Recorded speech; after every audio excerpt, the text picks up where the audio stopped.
Okay, good evening, everyone. And see everyone's in attendance except for Councillor Feeney, sends her regrets.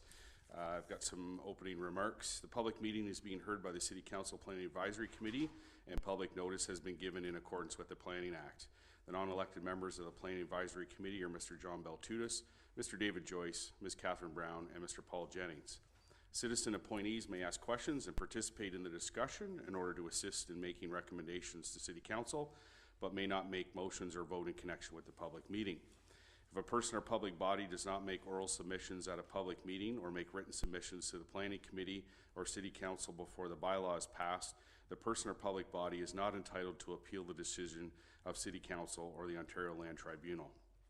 If a person or public body does not make oral submissions at a public meeting or make written submissions to the City of Belleville before the related bylaw is passed, the person or public body may not be added as a party to the hearing of an appeal before the Ontario Land Tribunal unless in the opinion of the tribunal, there are reasonable grounds to add the person or public body as a party. Comments received at this public meeting, as well as written comments, will be considered by the Engineering Development Services Department in analysis of the applications that were part of the public meeting tonight. For further information on how to provide comments to the City regarding application from this public meeting, please email planning@belleville.ca. A recommendation report will be brought forward upon receipt of all agency and public comments in the near future. Any persons wishing to be advised of the Belleville Planning Advisory Committee's recommendations with respect to today's applications are requested to leave their name and address on the appropriate notification sheet located on the clipboard beside the podium. Any disclosure of pecuniary interest? Seeing none, we'll go to public meetings. 3.1, a notice of complete application and introductory public meeting for proposed amendments to the Belleville Official Plan and Zoning Bylaw 3014, New Fairgrounds, Highway 37 and Black Diamond Road, City of Belleville. Owner is City of Belleville, agent is Dillon Consultant Limited, and file number is B-77-1175 and B-50-3-41. If staff could present, please. Certainly, Mr. Chair. The subject land is on the south side of Highway 37, north of Black Diamond Road and west of Putman Industrial Road.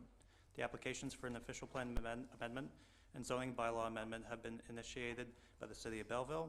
The easterly portion of the subject land would be the site for the new fairgrounds and would be operated by the Belleville Agricultural Society, while the remaining portions would be surplus employment lands to be marketed and sold by the city and the stormwater management facility. The official plan amendment would add fairgrounds as a permitted use under the current industrial land use designation on the easterly portion of the subject land. The zoning bylaw amendment proposes to rezone the subject land from development D zone and rural RU zone. The proposed zones, starting from the easterly portion property line, are commercial facility, CFX zone with special provisions to facilitate the new fairgrounds, general industrial M1-X zone with special provisions to facilitate a light industrial park, community facility CF zone to facilitate a stormwater management facility, an environmentally sensitive ES zone to protect a known natural feature. Staff have not had any correspondence with the public regarding this application at this time. Back to you, Mr. Chair. Thank you. I understand there's a presentation for this one. Welcome to the Planning Advisory Committee meeting for the proposed official plan and zoning bylaw amendments regarding the new fairground site. On our agenda tonight we have the site, surrounding conditions, proposed site plan, official plan conformity, zoning conformity and compliance, official plan recommendations, zoning recommendations, overall recommendations, and a period for discussion, questions, and answers. The subject site is a property located on the north side of Black Diamond Road and the south side of Highway 37.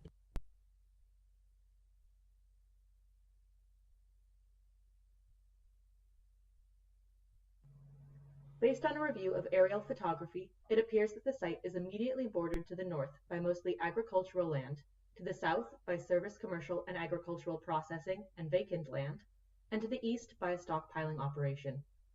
The subject property is well connected to other parts of the city by vehicular access as it is bounded by Highway 37.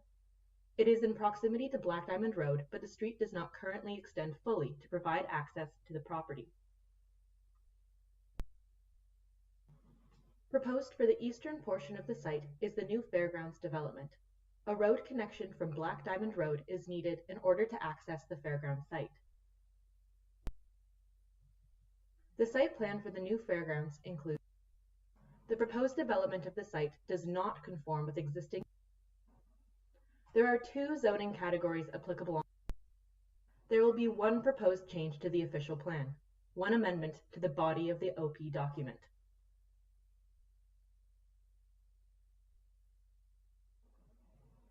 The text proposed zoning for the subject property to be implemented through an amendment to zoning bylaw 3014 includes reclassification of the wetland designate block from the D zone to the ES zone, reclassification of the stormwater management block from the D zone to the CF zone, reclassification of the D zone for the center portion of the site to the general industrial or M1 zone, reclassification of the RU zone to the community facility or CF zone for the fairgrounds use, and adjustment of the boundary between the D and RU zones to align with the new road and new lot lines between employment and fairgrounds uses.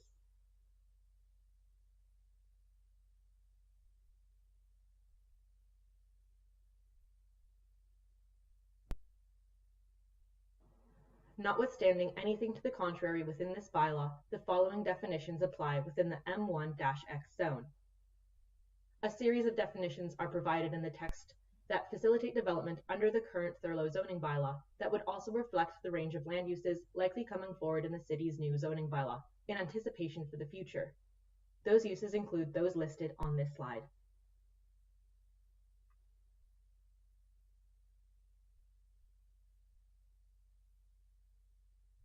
Finally, it is recommended that there be the addition of the following new Section 6:18(1)(5)(12) to the Thurlow zoning bylaw. Notwithstanding the provisions of subsection 6:18(1), within the area zoned CF-X, the following applies. A. The portion of the lot abutting the cul-de-sac bulb of the public road is the front lot line. B. The minimum number of parking spaces required is 500 spaces, and 200 of these parking spaces may be on a permeable surfacing material, such as permeable pavers, grass, gravel, etc. C. The height limit for accessory uses is 8 meters, and D. The minimum yards for accessory uses are 2 meters. The recommendations for the official plan amendment and the zoning bylaw amendment are assessed based on the appropriateness of the proposed development for the subject site, the information provided by the developer, and the planning goals established by the City of Belleville. Our planning recommendation is that the proposed development of the subject site represents good planning, is in the public interest, and should be approved.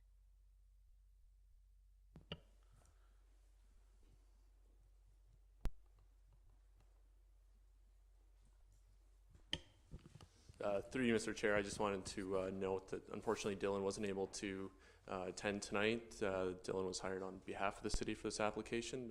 This is a city-initiated application, so we had a little bit of technical difficulties with that presentation, but if there's any further questions, staff can either answer them or we'll get a formal response from Dylan on behalf of their representation. Okay, thank you. Anyone else wishing to speak in favor of the application? And a third time, anyone wishing to speak in favor of the application? Anyone wishing to speak in opposition of the application? Anyone wishing to speak in opposition of this application? And finally, a third time, anyone wishing to speak in opposition of this application? Seeing none, I have a resolution that the City of Belleville applications B-77-1175 and B-50-3-41 be referred to the regular Planning Advisory Committee meeting for consideration. Moved by Councillor Alsop, seconded by Councillor Sanderson. All in favor? That's carried. Thank you. 3.2, Notice of Complete Application and Introductory Public Meeting for Proposed Zoning Bylaw Amendment, Bylaw 3014, Concession 7, Part Lot 4, Part 1 of Plan 21R-10223, formerly Township of Thurlow, now City of Belleville. Owners Brian and Darlene Anderson. File number is B-77-1176. If staff could present the application, please. Certainly, Mr. Chair.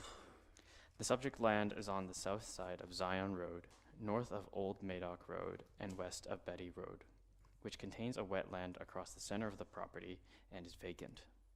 Consent application B3622 proposed to add the northwest corner of the subject land to the budding property known as 42 Zion Road. As an anticipated condition of consent, the rezoning application proposes to rezone the portion of the severed parcel, that is rural zone, to rural residential RR zone. No changes are proposed on the hazard H zone on the subject land. The official plan designations of the subject lands are rural land use and environmental protection. Staff have not received any correspondence from the public regarding this application at this time. Back to you, Mr. Chair. Thank you. Is there anyone wishing to speak in favor of this application? Anyone wishing to speak in favor of the application? And finally, a third time, anyone wishing to speak in favor of the application? Anyone wishing to speak in opposition of the application? Anyone wishing to speak in opposition of the application? And finally, a third time, anyone wishing to speak in opposition of the application? Seeing none, I've got a resolution that the Brian and Darlene Anderson application B-77-1176 be referred to the regular Planning Advisory Committee meeting for consideration. Moved by Councillor Alsop, seconded by Councillor Kelly. All in favor? That's carried. Thank you. 3.3 Notice of Complete Application and Introductory Public Meeting for Proposed Zoning Bylaw Amendment Bylaw 3014, 329 Airport Parkway, City of Belleville. Owner is John Allison and Howard Allison, and agent is Watson Land Surveyors Limited, and file number is B-77-1177. If staff could present the application, please. Certainly, Mr. Chair. The subject lands are located on the north side of Airport Parkway, east of Atkins Road, and west of Mitchell Road. They are developed with a single detached dwelling, a barn, and multiple accessory buildings. Consent applications B30-22 and B31-22 propose to sever a lot for a surplus dwelling and add a portion of the land to the abutting residential lot. To facilitate conditions of consent, this application proposes to rezone the severed portions from prime agriculture PA zone to rural residential zone, and rezone the retained portions to include special provisions to prohibit future residential development and the existing structures to be used for livestock. The official plan designation of the subject land is agricultural land use and environmental protection. Staff have not received any correspondence from the public regarding this application at this time. Back to you. Thank you. Is there anyone wishing to speak in favor of this application? If you'd like to come up and state your name, activate the microphone, please.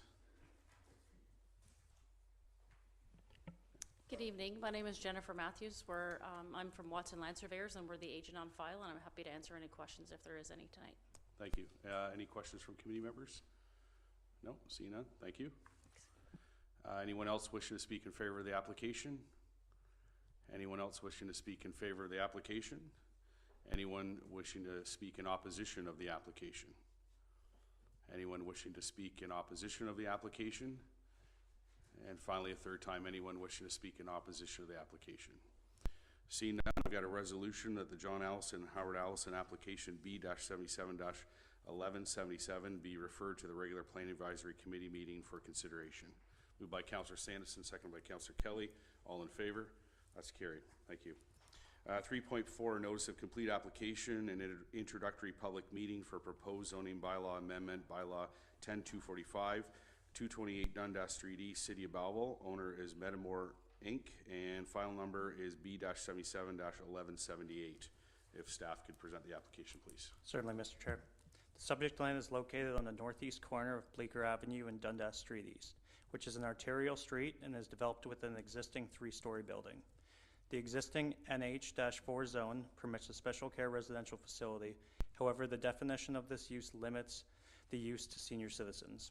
The application proposes to amend zoning bylaw 10245 by amending the NH-4 zone to permit a special care residential facility with no restriction of resident age. The building is proposed to be jointly operated by Addictions and Mental Health Services, Hastings Prince Edward, and Pathways to Independence. The official plan designation of the subject land is residential land use.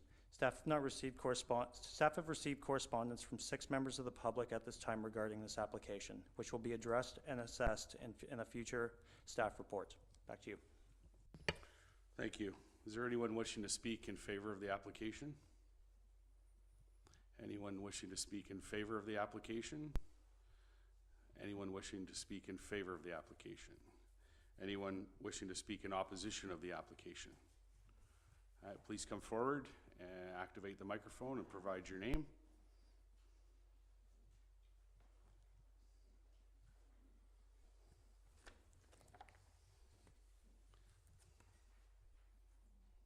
If you want to just activate the microphone there's a button at the bottom.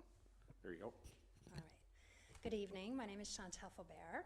I reside at 128 Dufferin Avenue, and I'm here this evening to present a letter that a group of us wrote. This letter was shared to individuals living in our area and received over 50 signatures of support. A hard copy of the letter with the original signatures was hand-delivered today at City Hall, and a soft copy was emailed to Matt McDonald and the Planning Department. So I'm going to proceed and read the letter, okay? All right, so several neighboring properties have met to discuss the above zoning amendment. We wish to submit our comments to ensure that the decision made by the Planning Committee is correct. We also want to put our comments to the committee in case the zoning change is allowed, as we expect it will lead to other issues requiring city involvement in the future. We would like to support individuals with addictions and mental health challenges or developmental barriers and recognize the shortage of housing in our community. We also want to ensure that the concerns of existing residents are heard and considered. Our reading of the current bylaw is that the zoning allows for a nursing home licensed by the ministry, a special care residential building for senior citizens that provides meals, housekeeping, etc., or used by a public authority, department, or ministry. The notice of public meeting states that the change to the bylaw is to allow any age under the special care residential building, not just senior citizens. The request letter from the owner states that they want to allow people under the age of 16. Our concerns with the zoning change are that the current bylaw reads nursing care for elderly, and that's how it has been operated in the recent past. The proposed change to the age is therefore a significant one. Further, from discussion with one of the potential tenants, there will not be meals and nursing care provided. The eventual use is a complete change in use, not just a change in age. Another concern relates to the safety and suitability of the building itself, and whether any use or change in use should be considered at this time. The bylaw specifically states that the building cannot be used until it has been demonstrated to the City of Belleville that sufficient sanitary sewer exists to service the building. As neighbors, we have observed multiple occasions of fire services at the property. We are aware that it was closed down for various serious infractions. We know from living in a small town that many contractors were not paid and did not complete the jobs at the site. We are not confident that the new owners have remedied any of the above. The above comments relate to this particular zoning change request, but we have some concerns about operations that were addressed directly to the potential operator, and we want the city to be aware of those concerns as well. We had the opportunity to discuss these concerns with representatives from mental health and addictions. We appreciated the opportunity to meet and the reassurances they made in hopes that the project can be successful. However, the conversation in no way alleviated any of our concerns.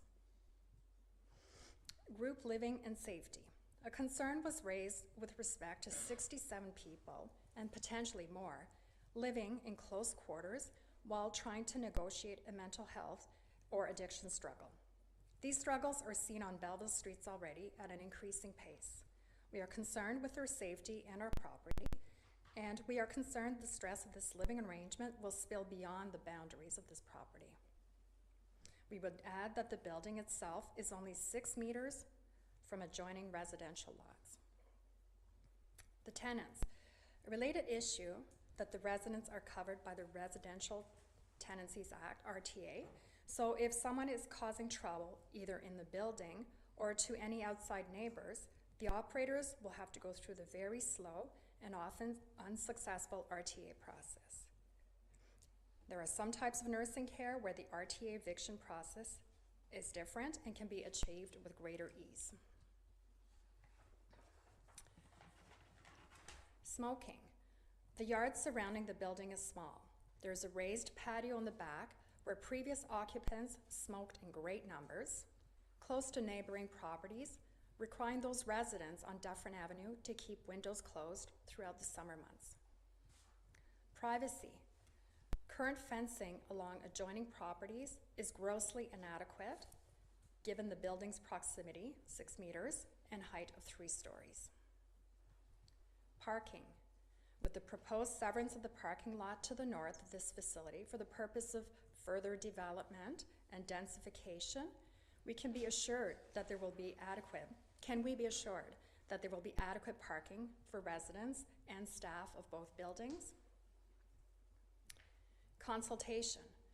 A project of this size and scope warrants greater public consultation.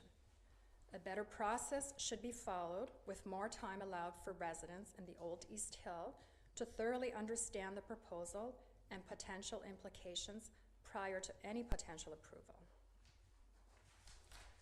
We recognize that this property is ideal for healthcare services and supportive living, given its proximity to the hospital, healthcare services, and the city bus line.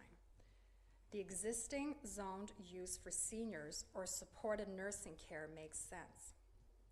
Large, congregate living for people of all ages, including youth with varying mental health and addiction, is a major change from the existing use, and we object to the zoning change. Signed, concerned residents and citizens of Belleville.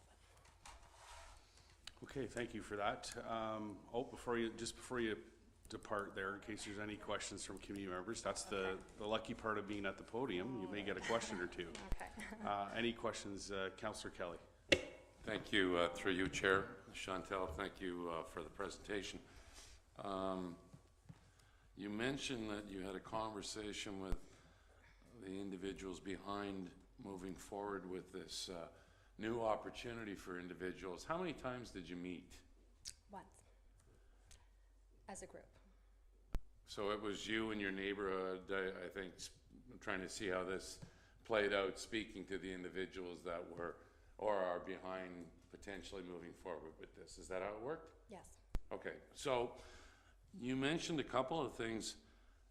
When I was listening to you speak, it almost sounded to me, and maybe I just wanted to make sure I got this right, that when you were speaking, if a few of the, well, not a few, but let's say 5 or 7 things, if they were worked on, you talked about the smoking, you talked about the fence, you talked about some other concerns from the residents in that neighborhood. If some of those were addressed, is there a potential for there to be harmony and move forward with this? Or is this a straight up no? Well, I hadn't considered all that. I think we would have to look into it a bit more before we answer that. And the last thing I'll say, just the report that we got, Chantel, is the residents that are going to move into the addictions and mental health and pathways to independence, and you addressed the need in our community right off the top. You said you see it and you know there's that need. With the report that I read is that the individuals that will go into this new home, there's going to be a process before they sign on the dotted line and move in. So it looks like, to me anyway, Addictions, Mental Health, and Pathways to Independence have done their homework, and they're going to make sure that people are going to be vetted before they move in. Did you take that, or do you feel the same way? Well, again, we hadn't considered all of that or seen that, and so we would have to look into it and see if it suited. All right, thank you. Thank you. Any other questions to community members? Mr. Joyce? Yes, Chantel, further to Councillor Kelly's comments, you're aware of this Back to Home or ALC program, that the alternative, if there isn't a place for these individuals to be is in the hospital or similar. And I know we've got challenges today with trying to find space in hospitals and care of that nature. I guess the confusion that I have, and maybe you can answer this, is this Back to Home program, or ALC as they call it, does come with support services. There's medical, they talk about security, but there is other, when they originally proposed this, probably 2 years ago at other locations, they were looking at other support services like medical, full-time nursing, counseling, etc. You didn't think that was happening in this case, and I'm confused because I understood that was a condition of the mental health and addictions program, similar to what Councillor Kelly was saying. So has there been more dialogue on that? Because I want to make sure that is covered and that services are going to be there for this group, because there's a huge need for it. I agree with some of your other comments. They need to deal with some of the logistical issues, the fencing and the security and things like that. But I'm just looking at it at this point from the mental health and addiction side of it. So don't know if you can comment on that. So my understanding is that there will not be security 24/7, and that there will not be, there will be staff, but not constant staff, like not 24/7 staffing. And basically, they can come and go as they please. They can be outside, and there won't be supervision outside.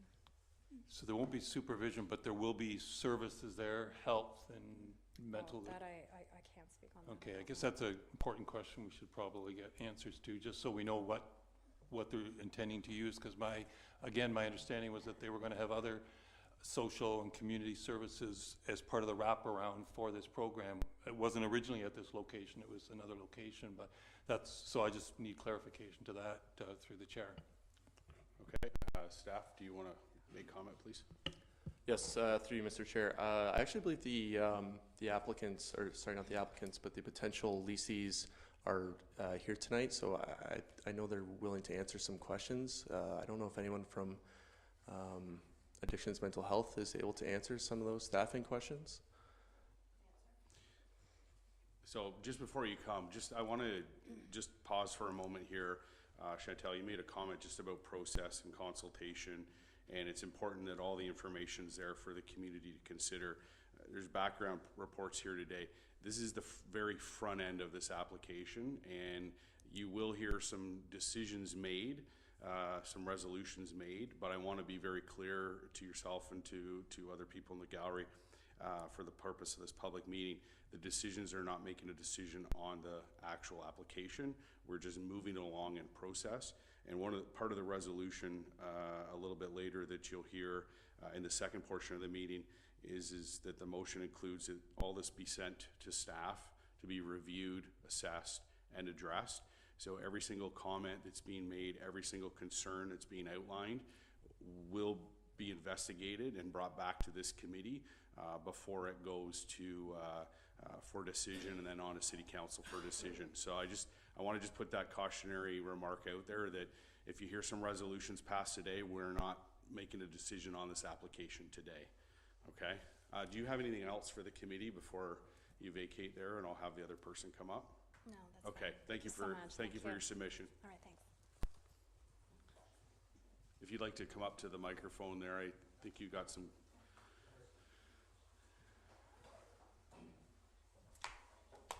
Is that on? Yeah, it's on. Okay, great. Yeah, floor is yours. Okay, Jennifer Kilty-Friesen from Addictions and Mental Health, and Janet Evans. So with respect to Chantal's points, for the most part, most of them are accurate, and that was from the meeting that we had. Meals will not be provided to the people that are in the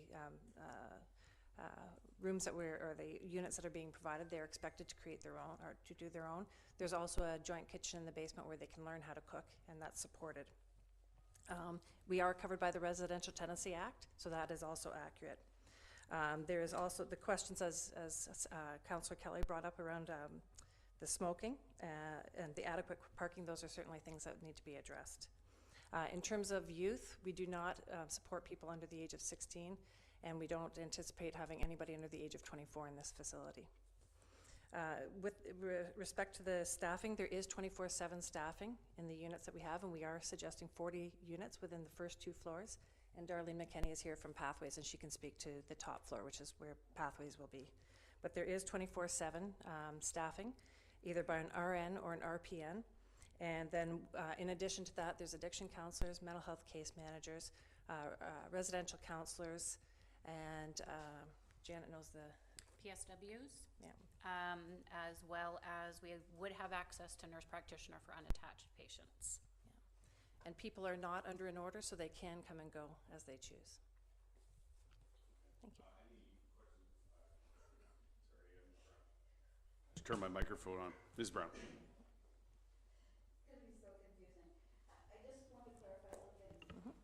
Thank you, David. I just want to clarify something that you said. We're asking for this to permit a special care residential building with no restriction on the resident age. But you've indicated that there would be no one under 16, between the ages of 16 and 24. Did I understand you correctly? That's our program, yeah. We don't know about the zoning that was applied for. That would be to Metamore. Yeah. Okay. But we are not going to be supporting people under the age of.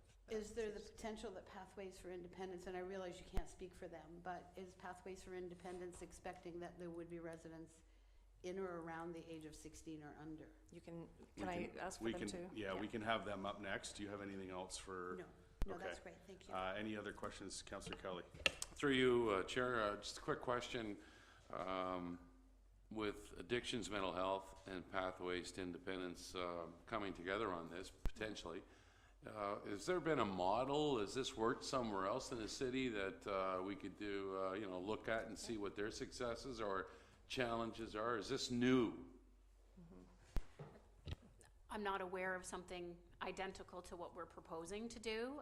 There are other housing programs, in particular ALC programs, alternatives to alternate levels of care programs.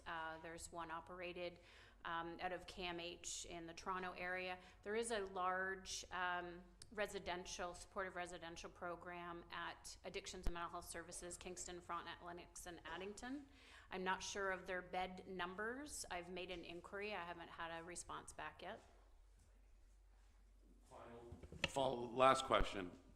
In the report that we received, it said beds would potentially be freed up at long-term care homes that are occupied by individuals whose needs could be met by this program. So in Belleville, we have the Hastings Manor, and I think there are 253 beds at the Hastings Manor. How many of those beds would be individuals that would move into this program? So we have on a committee, the Back to Home Committee, we actually have long-term care representation as well as Quinte Health and some other organizations.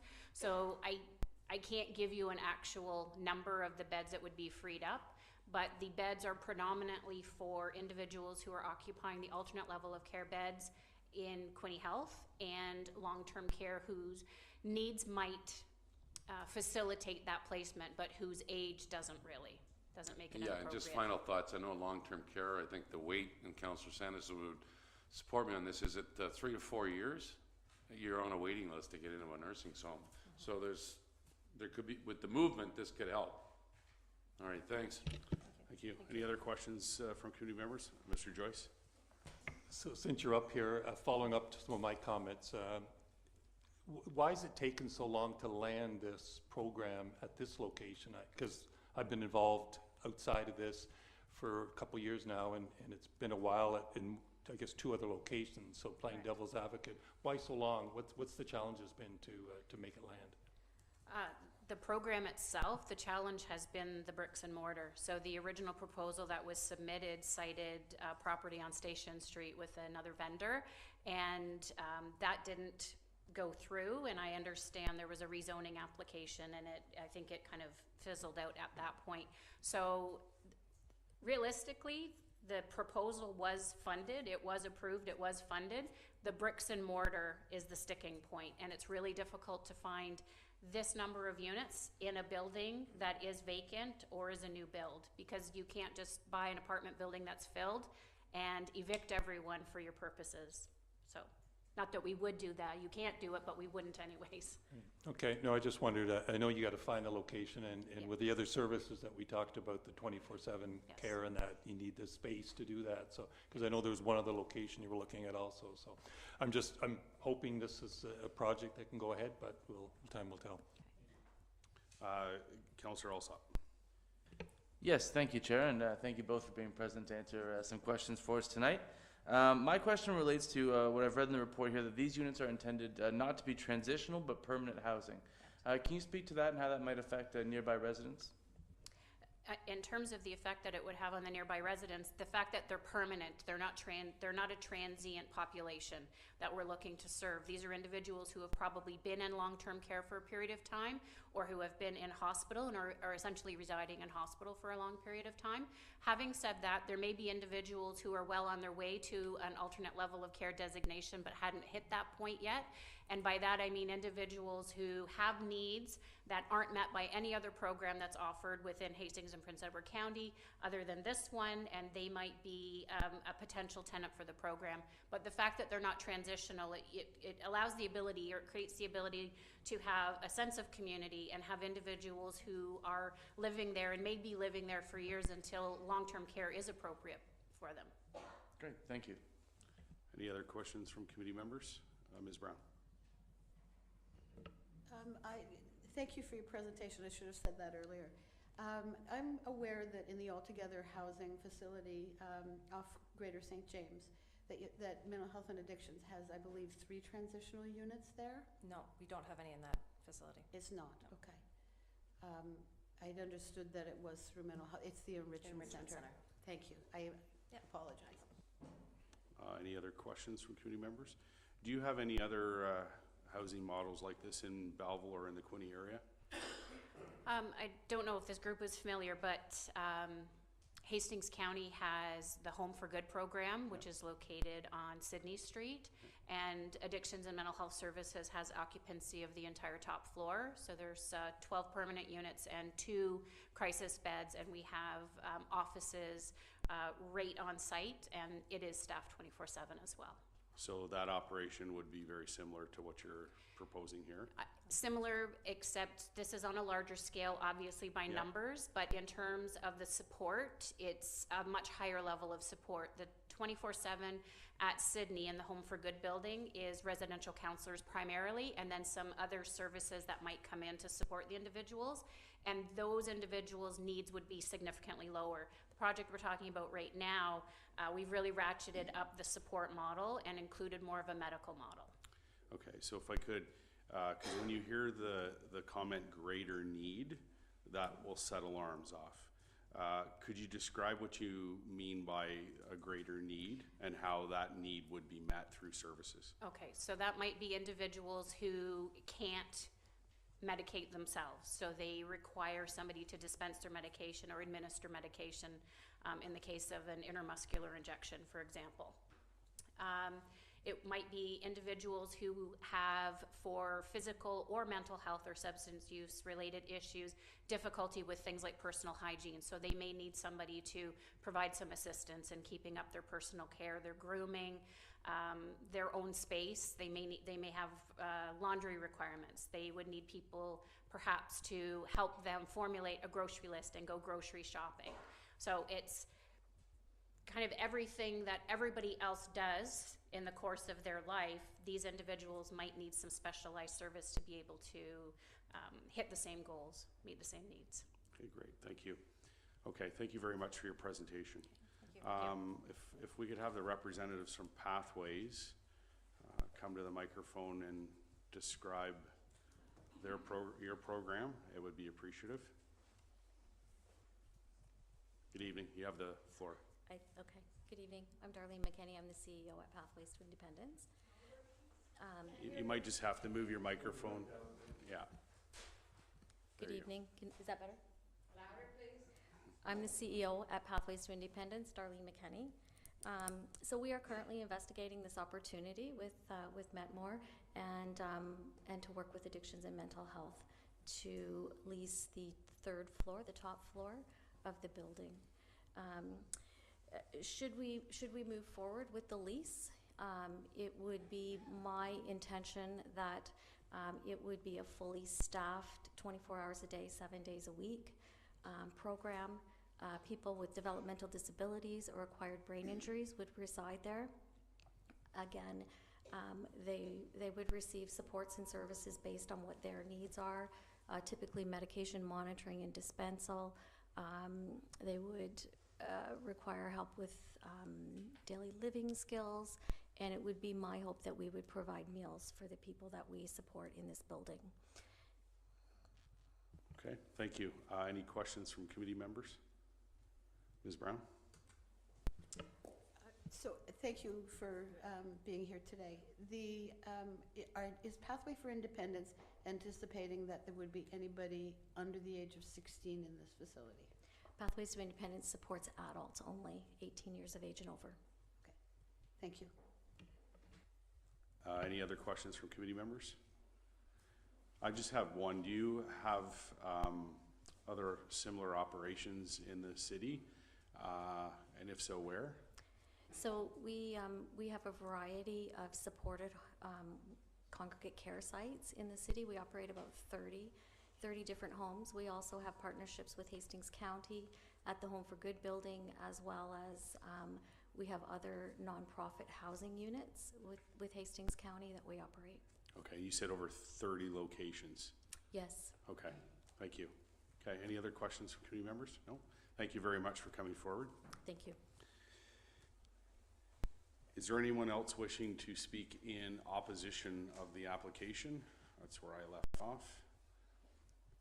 And I'll ask a third time. Anyone wishing to speak? Yep, come on forward. I see the microphone is still activated. If you could just state your name and you have the floor. Thank you so much. I'm curious to learn how this project is going to be developed in a facility that doesn't provide meals, or the possibility for individuals to provide meals. The first thing we have to do to keep our body, mind, and soul healthy is eating properly. And that is the first thing I see over and over in many projects, not only in Belleville, Canada, but around the world, that is lacking. Usually the assistance is with medications, counseling. You cannot do, I studied psychology, by the way. You cannot do therapy to somebody that is not properly fed and nourished. And my big concern about this building is that as far as I know very little about the building, but it has not met the requirements for a living space in the past. That's why it's not being used right now. So I don't know if right now they want to just put a little bit of paint and quickly fix it and put the people living there, if there are no proper facilities to live there. That's a big concern for the facility that I have. And also the second, I had a question to you. What's the success rate you have putting individuals in these programs? How many actually become healthy, happy, motivated individuals to live in society in your project?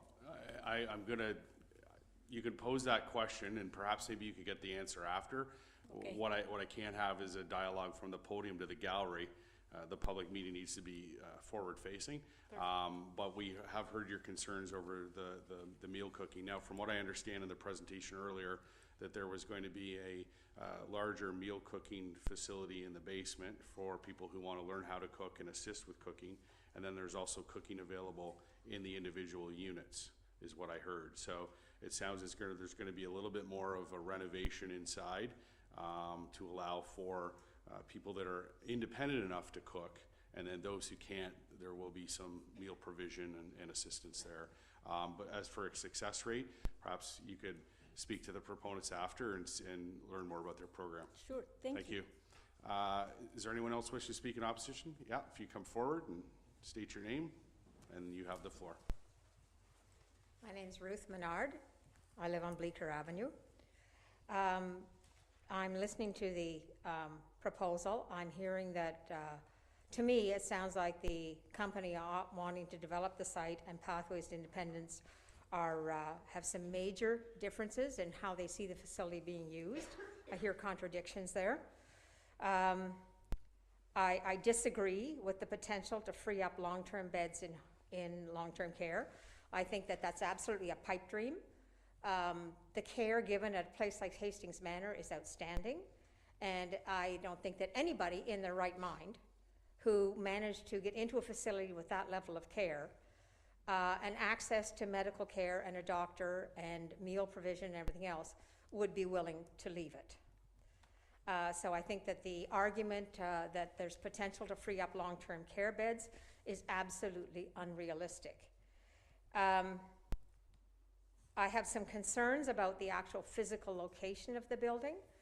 Thinking of the disruptive situation we have, sad, tragic. I don't know how you deal with the complexity of the situation around Bridge Street Church, but people wander into the street, all kinds of things, and you're dealing with mental health and drug addiction there.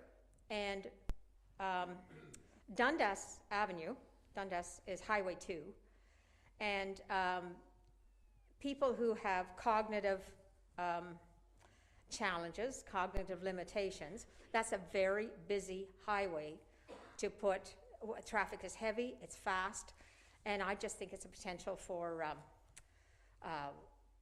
fatalities. I just don't see that that's safe at all. The greater need, I was listening to that, these are people that need help with administering medications, so they have trouble making decisions and being organized, problems with personal hygiene, and I'm hearing about the meal preparation and teaching them how to prepare meals. If people are off their medication with mental health issues, and that's a choice that they are most often allowed to make as adults, there is often a rapid downward spiral. I agree with Adriana. Yes, they need to be properly nourished. I would think that a number of people would not be able to make sound decisions for their own physical care and their own nutrition. So I'm concerned about that.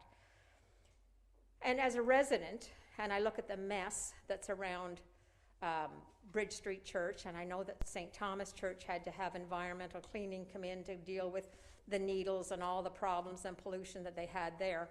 As a resident in their area, I'm very concerned about that on a very personal and very selfish level. I do not want to have that sort of thing in my front yard. I don't want it in my backyard.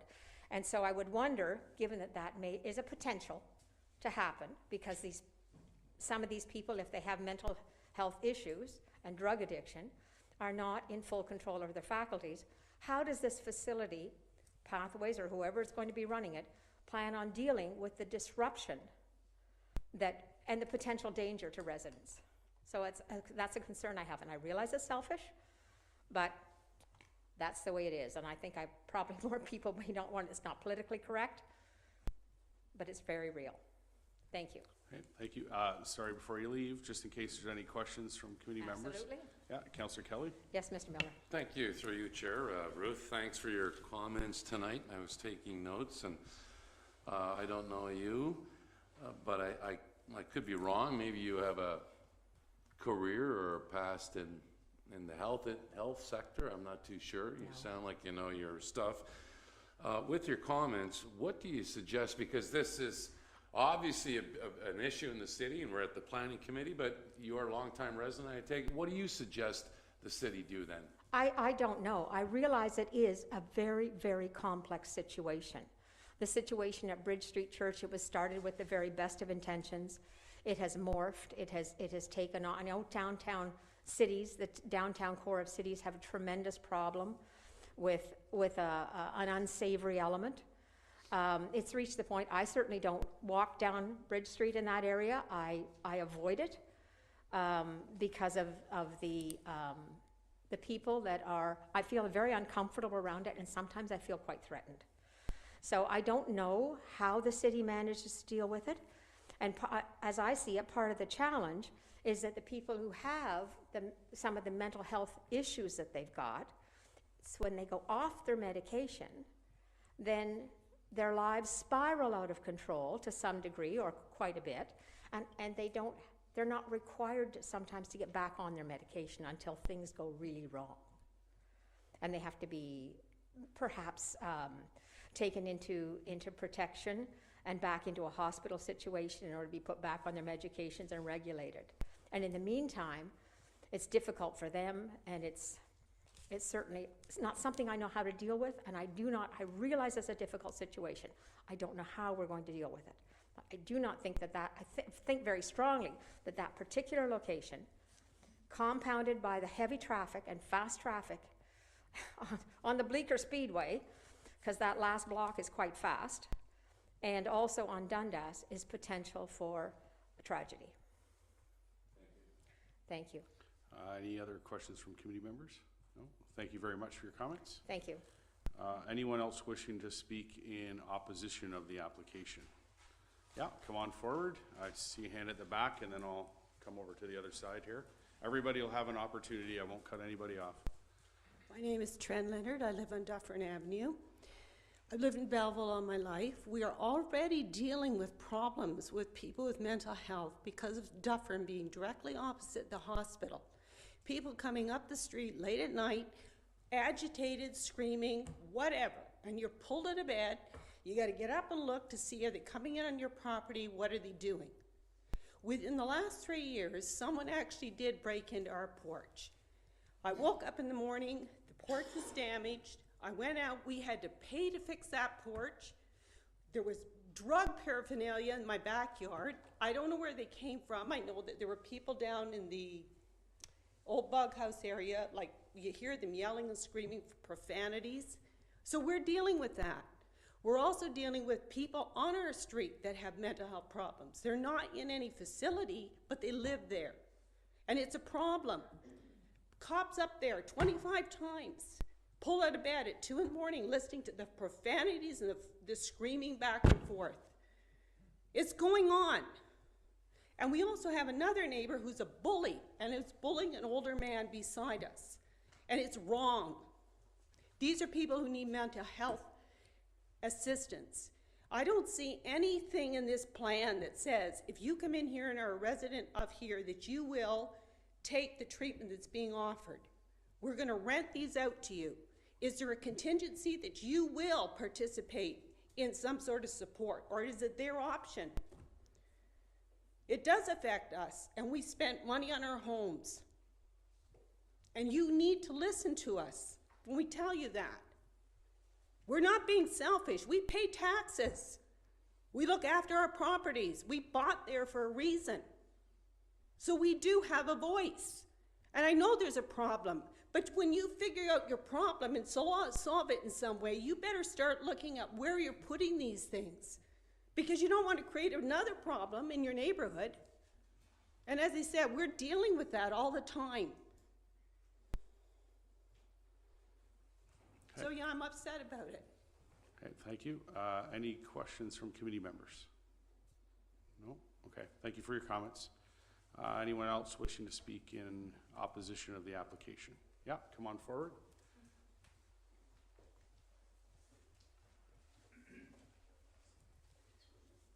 My name is Alice DeGenova, and I'm a resident on Bleecker on Dufferin Avenue. My concern is around the amount of recreation space for the residents who could be in this building. I think we look at that property and we think it's really large, but it's 3 properties, and the property in question is just 1/3 of that. And if you think about the amount of parking that will be needed for the workers for the staff in the building, and possibly even any of the residents who live there could very well be drivers. And it doesn't leave very much room for any kind of recreation at all. It doesn't leave room for these people to have what we might have in our backyard. We would have gardens. If we're golfers, we might have a small 3-hole kind of golf thing that we can use. If we're basketball players, we'd have a basketball hoop and room to use it. There isn't anything there for any space there for any kind of outside space. The second concern I have is around the smoking. The residents, we were told, will not be able to smoke in the building, even though it is their own, they will have their own apartment, small apartment, it must be small, they will not be allowed to smoke in there. So obviously all smoking will be done on the street, in this small area behind. And I do have great concern over the nutrition as well. We were told at the meeting that we had as residents that the cooking facility within each of the apartments would be a microwave, I guess a hot pot, a whatever. It makes it really sound to me more like a rooming house than it does a facility where we would want to put our loved ones. And I'm not speaking of the Pathways for Independence part. I don't know what their apartments will be like, but to put 40 apartments on that main floor, I don't know, but I wonder if they even each have their own bathroom, three-piece bathroom, or if it's shared bathroom facilities. And the last point is 40 people who have mental health addictions living all together. Just to me, it's the sheer numbers. If it was 6 or 8 people with mental health problems and a considerable amount of space so they don't have to be on top of each other, but 40 people on the one floor of the present nursing home is high density for any of us, let alone people who maybe are not working and are home 24/7 and are fighting an addiction or a mental health issue. Thank you. Thank you, Alice. Any questions from the committee? All right, thank you. Going to read the resolution that the Metamor Incorporated application B 771178 be referred to the regular Planning Advisory Committee meeting for consideration. Can we get a mover? Is that right?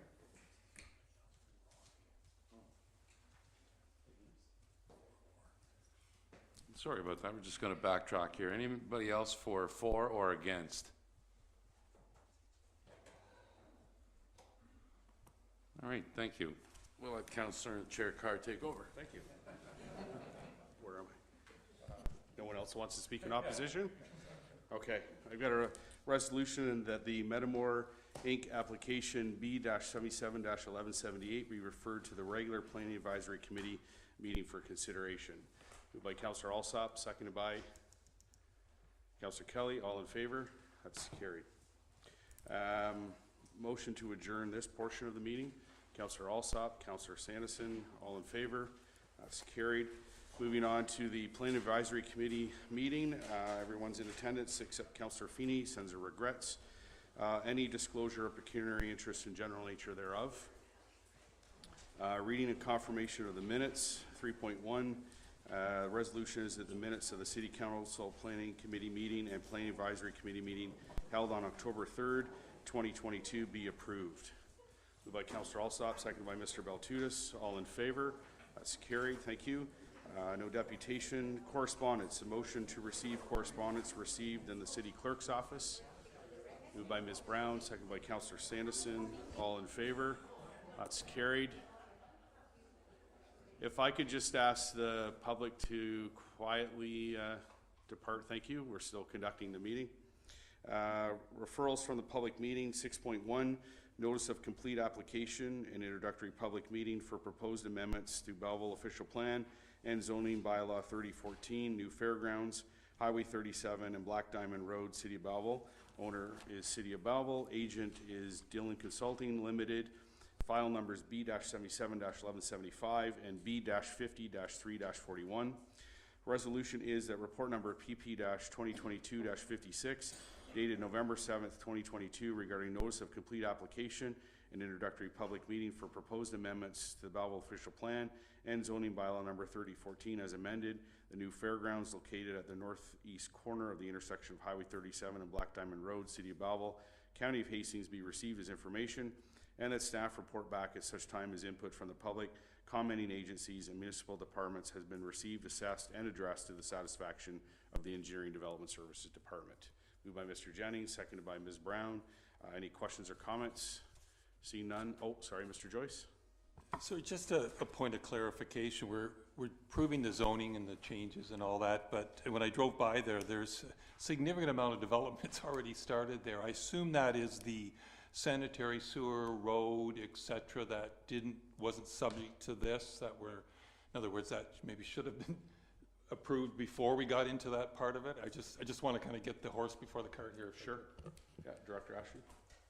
Yeah, so a lot of that was sort of developed as a community use, which was permitted, but we're just providing a very clean zoning and official plan overlay for the site. Okay. Any other questions or comments? Seeing none, all in favor? That's carried. 6.2, notice of complete application and introductory public meeting for proposed zoning bylaw amendment, bylaw 3014, concession 7, part of lot 4, part 1 of plan 21R-10223, formerly Township of Thurlow, now City of Belleville. Owners Brian and Darlene Anderson. File numbers B-77-1176. Resolution is a report number PP-2022-57, dated November 7th, 2022, regarding notice of complete application and introductory public meeting for proposed amendment to zoning bylaw number 3014 as amended, concession 7, part lot 4, part 1 of plan 21R-10223, formerly Township of Thurlow, now City of Belleville, County of Hastings, be received as information, and that staff report back at such time as input from the public, commenting agencies, and municipal departments has been received, assessed, and addressed to the satisfaction of the Engineering and Development Services Department. Moved by Mr. Joyce, seconded by Mr. Jennings. Any questions or comments? All in favor? That's carried. Thank you. 6.3, notice of complete application and introductory public meeting for proposed zoning bylaw amendment, bylaw 3014, 329 Airport Parkway, City of Belleville. Owners John Allison and Howard Allison. Agent is Watson Land Surveyors Limited, and file numbers B-77-1177. Resolution reads that report number PP-2022-58, dated November 7th, 2022, regarding notice of complete application and introductory public meeting for proposed amendment to zoning bylaw number 3014 as amended, 329 Airport Parkway, City of Belleville, County of Hastings, be received as information, and that staff report back at such time as input from the public, commenting agencies, and municipal departments has been received, assessed, and addressed to the satisfaction of the Engineering and Development Services Department. Moved by Ms. Brown, seconded by Councillor Alsop. Questions or comments? See none, all in favor? That's carried. 6.4, notice of complete application and introductory public meeting for proposed zoning bylaw amendment, bylaw 10-245, 228 Dundas Street East, City of Belleville. Owner is Metamore Incorporated. File number is B-77-1178. Resolution reads that report number PP-2022-59, dated November 7th, 2022, regarding notice of complete application and introductory public meeting for proposed amendment to zoning bylaw number 10-245 as amended, 228 Dundas Street East, City of Belleville, County of Hastings, be received as information, and that staff report back at such time as input from the public, commenting agencies, and municipal departments has been received, assessed, and addressed to the satisfaction of the Engineering Development Services Department. Moved by Councillor Alsop, seconded by Councillor Kelly. Any questions or comments? Mr. Jennings. Thank you, through the chair. I just would like to get clarification. I guess Metamore wasn't on here today. Their letter suggesting they wanted people under 16 years old in the facility, and neither of the organizations suggested they needed people under 16 or would allow that. I'm worried that is there any way that if the leases don't get signed, we approve this and the leases don't get signed by these two reputable organizations, what happens then to the facility, and does it become something completely different than what we approved? Mr. Deming? Yes, through you, Mr. Chair. So to clarify, the zoning in place already permits a special care facility. The proposal came about when there was renovations that were proposed through building permit. And what was flagged at the time was that definition defined it as for senior citizens. So in our initial discussions with them, senior citizens also is not a defined term. If we had specified that to remove the age restriction. And I think the letter that was provided by Metamore, unfortunately, I think it was an error, to be honest, that it was said 16 and under, and it should have said 65 and under. I will be reaching out to Metamor. They were actually here, unfortunately, so I'm surprised they did not step up and speak on that. But I will get clarification on that with them. Again, as a general note, part of our zoning process we're going through right now with the consolidated new zoning bylaw is to remove all forms of people zoning. One of those being restricting uses for age groups and any other types of people zoning as well, as recommended by the Ontario Human Rights Commission. So from our perspective, when this use came through, the use of a special care facility is already a permitted use there. The issue for us is that right now it restricts the age. So I hope that clarifies. Yes, thank you, through the chair. It seemed like there was a lot of conversation over just allowing people under 65 into this facility. It seems it was already approved. I'm not sure what all the debate was about, if it's already an accepted use. Yes, through Mr. Chair. Again, the zoning in place, the NH4 zone, I'm trying to double back here on the actual time. I believe it was approved in 2003, and there was a hold provision on there as well until the sanitary sewer issues were resolved, and that was also removed in 2003. I don't believe it's always been, I think like it's vacant right now, for example, so it always hasn't been in operation. However, it has been approved for 67, specifically 67 units for a special care facility. Okay. Any other questions or comments? All in favor? That's carried. Thank you. All right, moving on to reports. 7.1 staff recommendation report for proposed zoning bylaw amendment, bylaw 10-245, 256 Coleman Street, City of Belleville. Owner applicant is 2129776 Ontario Incorporated, care of Raju Jean Pinadath. Agent is RFA Planning Consultant Incorporated. File number is B-77-1174.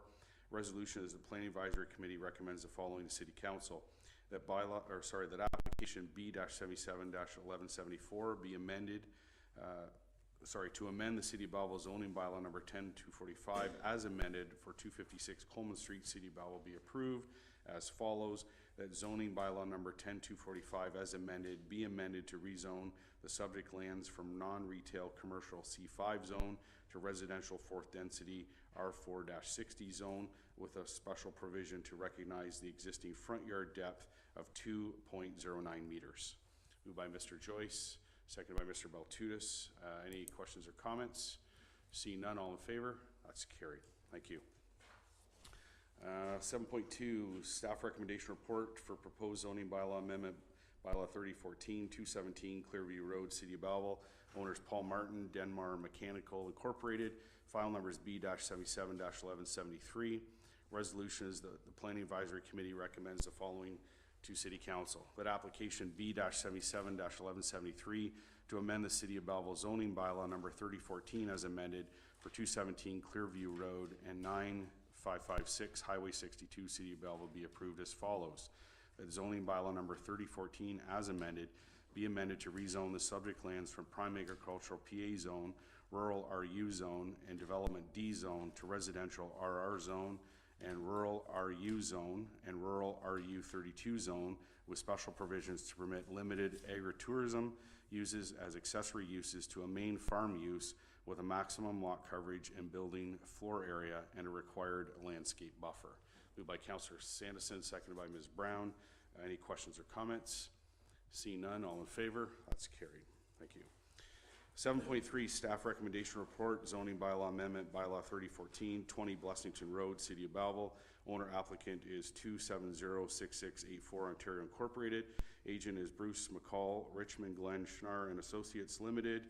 File number is B-77-1113.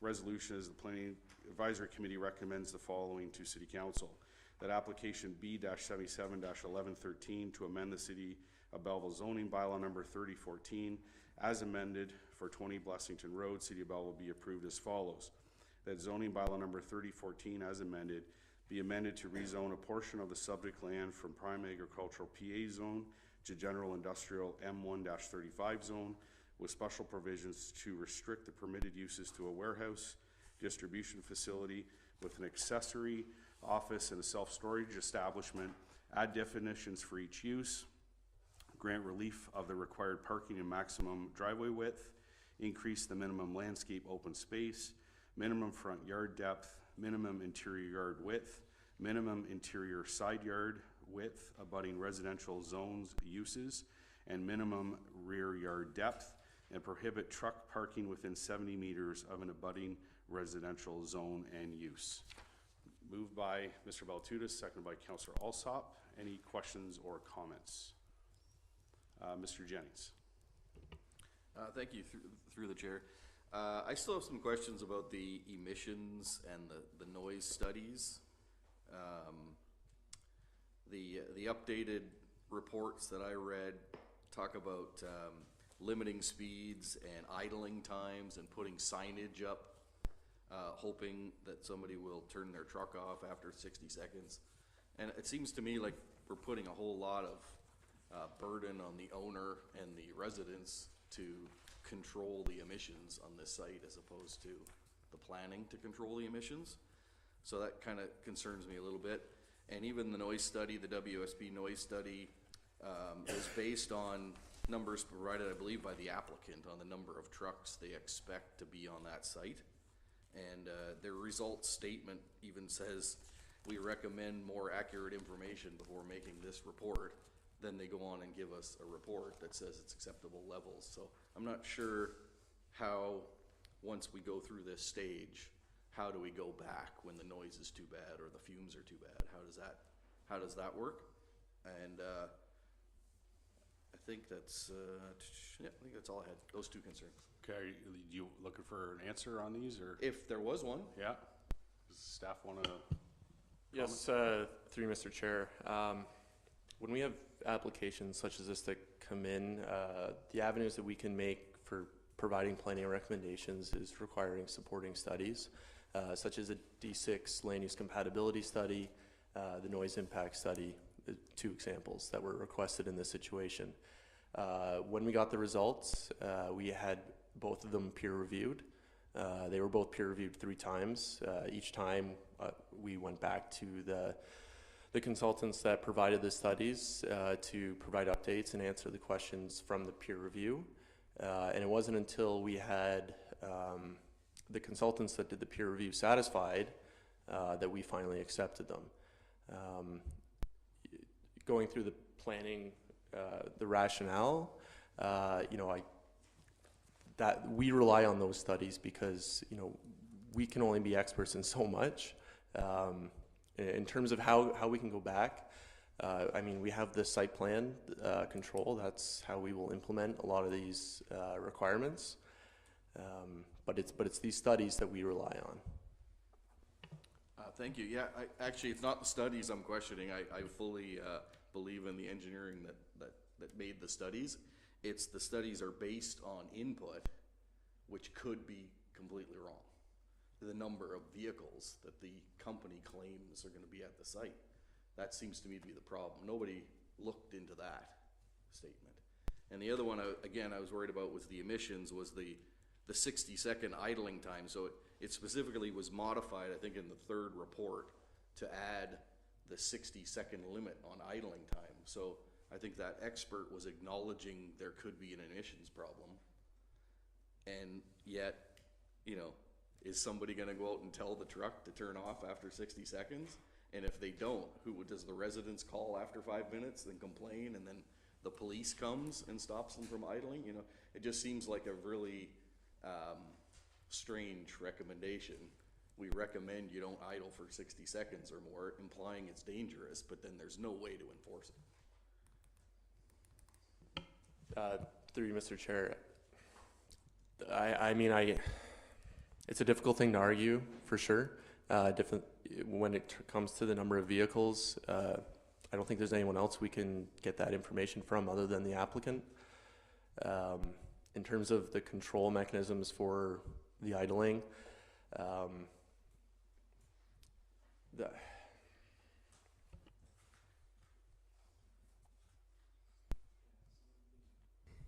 So I think some of the recommendations basically are recommendations and to minimize the impact. So obviously we'll be putting clauses within the site plan.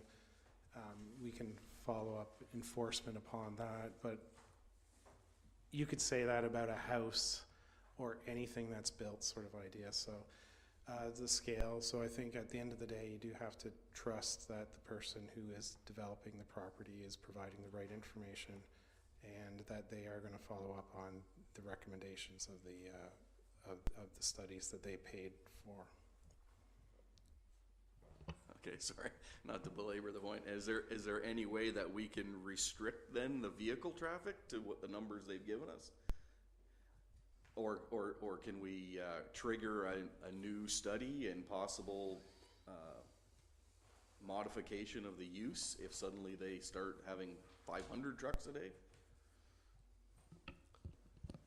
I mean, it can definitely be recommended that the number of trucks on a site be limited through the zoning. I mean, it's not in the existing proposal. You know, our understanding is that the development is supposed to be phased. It'll start with a phase 1, and then it'll eventually build out to 4 buildings. There is not a restriction to the number of vehicles in there at the moment. But if the committee were to modify the recommendation, that could be in there. Okay. Thank you for the answers. Okay. Any other questions or comments? Councillor Kelly. Thank you, through you, Chair. You touched on a couple of things tonight, just the 4 phases. It's going to be phase 1, and then they'll have 4 phases. And it seems like the planning committee this term has been working on this particular issue forever. And I know that there was a Sunday out in that neck of the woods. There were some meetings with people to educate us on some of the concerns of the residents. You referred to the partnership with the city, the residents, and the developer or business owner, that you've changed the game plan or tinkered with it 3 times.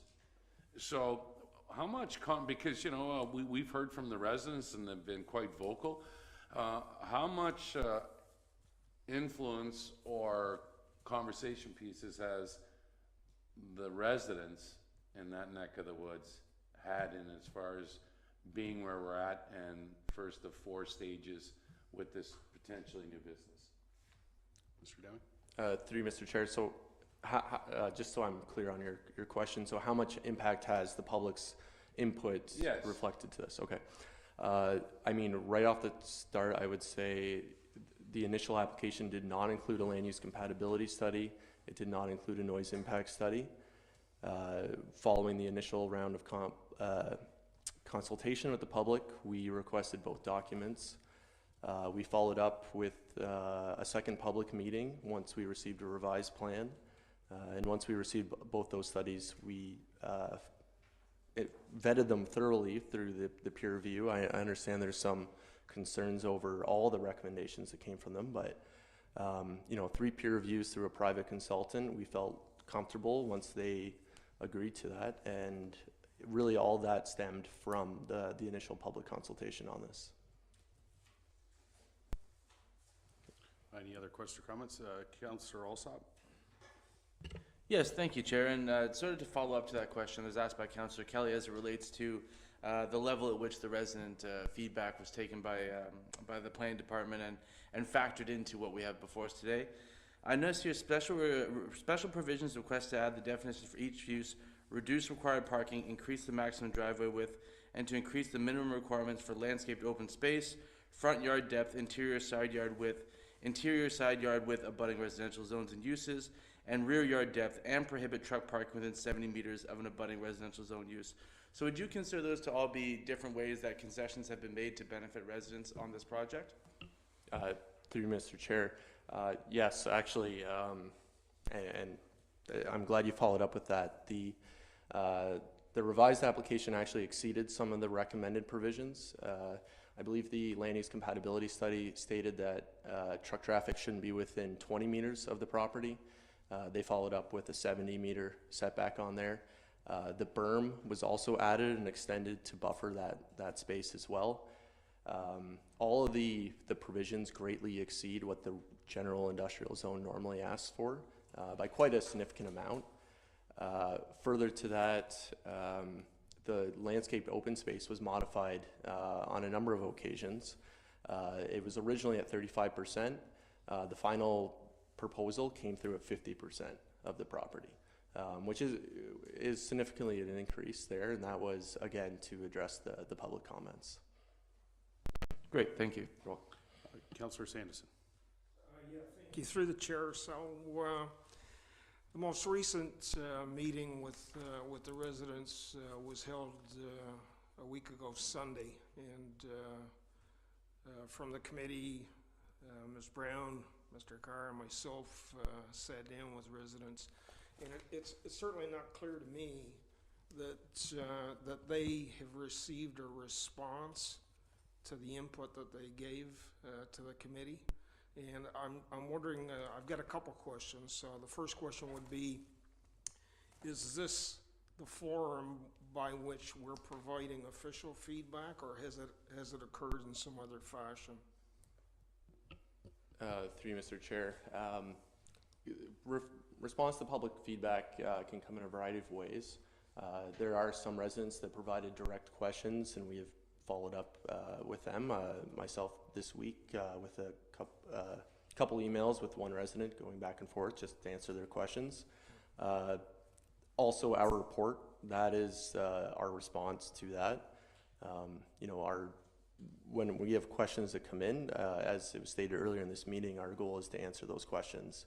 And our report to you is that response, yes. Okay, so the second question I have is, in the report, if you go to page 205, where it talks about the new official plan.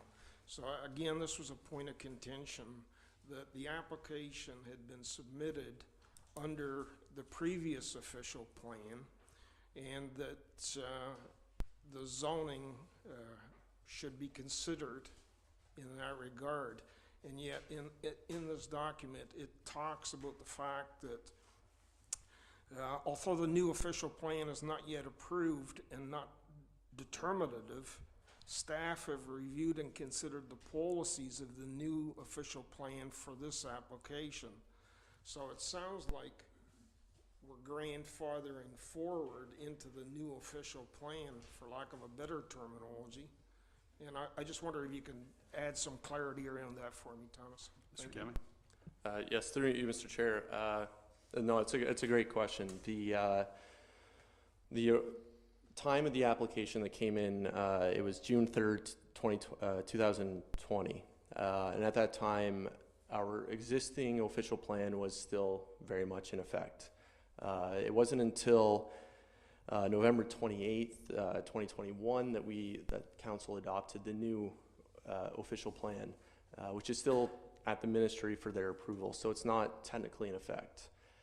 What we did is we reached out to our legal team at Templeman to get their advice on how to approach this.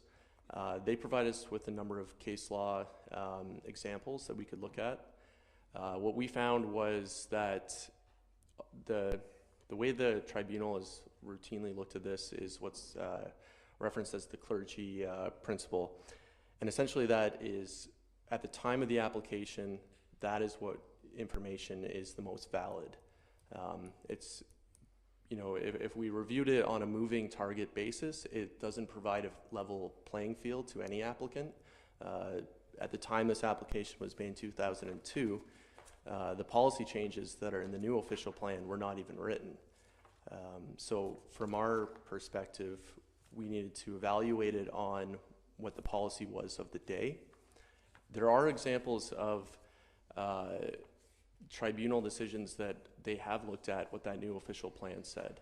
And ultimately the advice that came out of those case studies is that we should have regard for the new official plan. However, it's the policy of the day that is the most valid for those decisions. You're welcome. Okay, any other questions or comments? I have two actually. So on 206, page 206 of the report, it talks about the parking, and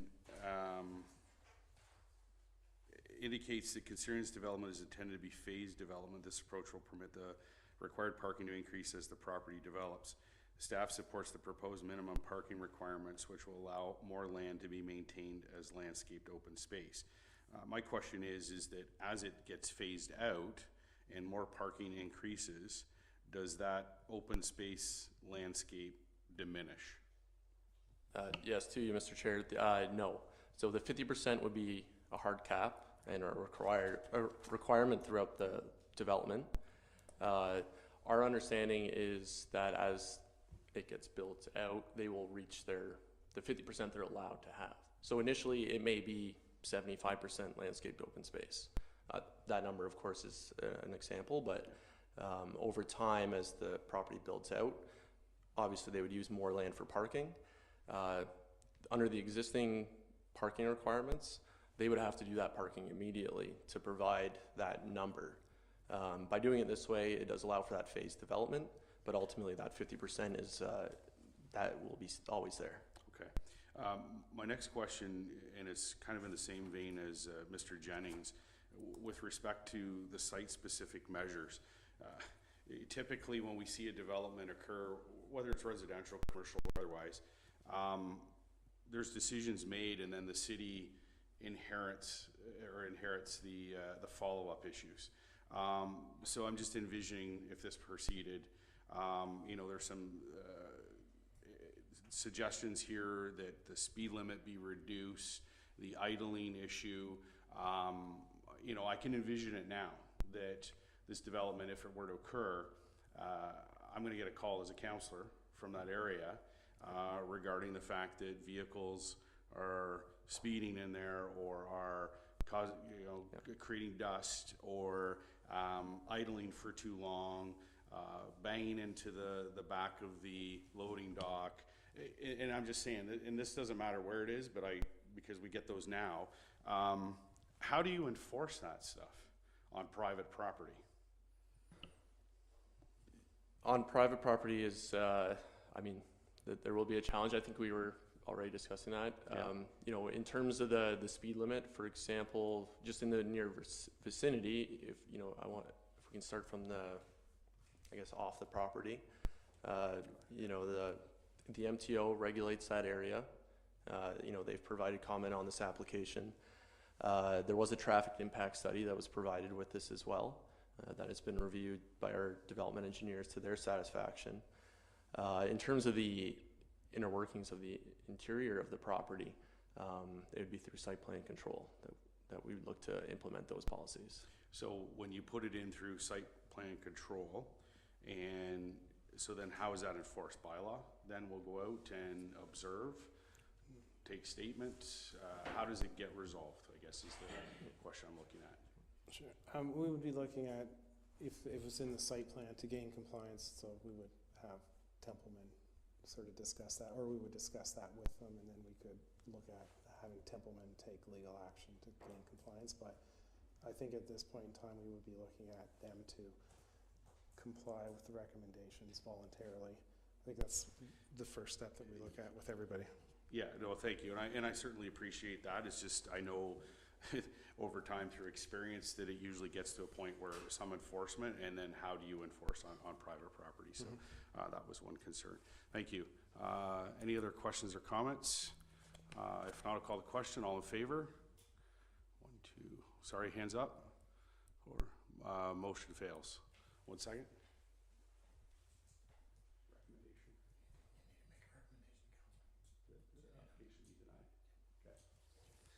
So I need a motion on the floor to recommend the application be denied. Councillor Sanderson, Ms. Brown, any questions or comments on that motion? All in favor? That carries. And moving on, information matters. Resolution that the official plan and zoning bylaw amendment monitoring report to November 7th, 2022 be received. Moved by Mr. Baltutis, second by Councillor Sanderson. Any questions or comments? Seeing none, all in favor? That's carried. General business. Any items for general business? No, okay. I'd just like to say, as chair of the committee, thank you very much for committee members for all your work.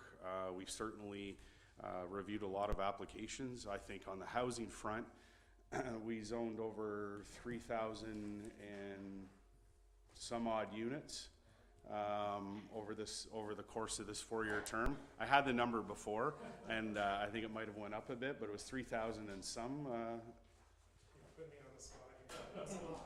It was a lot. I guess what I'm saying is that we've done a great job as a committee and then on to city council to zone for housing. It's the building permits and the actual building that needs to get underway, but at least we as a committee and as a city know that we have not impeded the housing starts that need to happen in our community. But thank you for all your diligence, your work. I know there's a lot of material that goes in to these applications. Staff do a fantastic job providing background information, following up with committee member questions, questions on the spot in public, which I know can be difficult. So thank you very much. To my council colleagues, thank you for all your help and guidance through this 4-year term in this committee. Citizen members, thank you very much for volunteering. Your input is valuable to the growth and to the positivity in our community, and we thank you for that as well. So with that, I got some closing remarks. The Planning Advisory Committee's applicable decisions will be forwarded to City Council for consideration, forming part of the agenda for the City Council meeting to be held at a future date. And with that, I need a motion to adjourn. Councillor Sanderson, Councillor Alsop, all in favor? That's carried. Thank you.